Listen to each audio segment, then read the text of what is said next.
So for the belt itself, we use military-grade polyester and Kevlar weave, which, for example, is the same used for a bulletproof vest.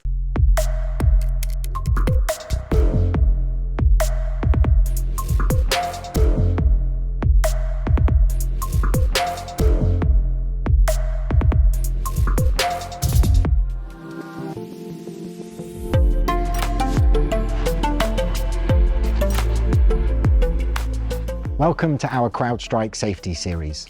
Technology and attitudes towards automotive safety have progressed massively over the years. It would be unthinkable to drive a road car now without wearing a seatbelt, and the same is true in Formula One. However, believe it or not, that wasn't always the case. Let's find out a little bit more. Luciano, thank you so much for joining us. Now, seatbelts became mandatory in Formula One in 1972, by which time the sport was well over 20 years into its history. What were drivers doing before that, and what was the thought process of the time? Well, if you think about that, the drivers at the time didn't used to experience all the G-loading that a driver sees on a normal race weekend right now. And also another thing that they used to think is that it was safer to be thrown out of the car in case of an accident rather than staying inside the chassis. Just goes to show that attitudes towards safety do constantly evolve. A modern F1 car will have a 6-point harness for the driver. We've got one in front of us here. What materials are used in its construction? So for the belt itself, we use military-grade polyester and Kevlar weave, which, for example, is the same used for a bulletproof vest. And this helps us to have a lot of strength, but also keeping the weight under control and really low. For the metal bits, the buckle in particular, we use titanium.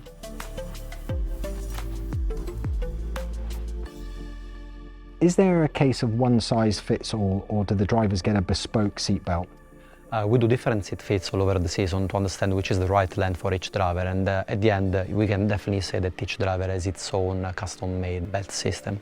So you mentioned there that some of the fixtures and fittings are actually attached to the chassis itself and not the seat. How does that process happen? So we prefer to have the driver secured to the chassis, which is the strongest element, probably the strongest element on an F1 car. The bracket itself are positioned in different areas, and each of them has to be capable of carrying 50,000 newtons, which is the weight of an A-class. So if you multiply them by 6, you understand how much load is this system able to carry. So does that mean that all the fixtures and fittings have to be considered when you're designing the overall chassis? Yeah, this is probably one of the first things we look at when we start designing a chassis. So we look at the driver's position and we try to position the fixings of these safety belts in the best way from an ergonomic point of view, so for the driver, and also in a really strong and stiff region of the chassis to have the best safety possible. When we see the drivers kind of settle into their cockpit, it looks as though it's the mechanic that actually fastens the seatbelt together.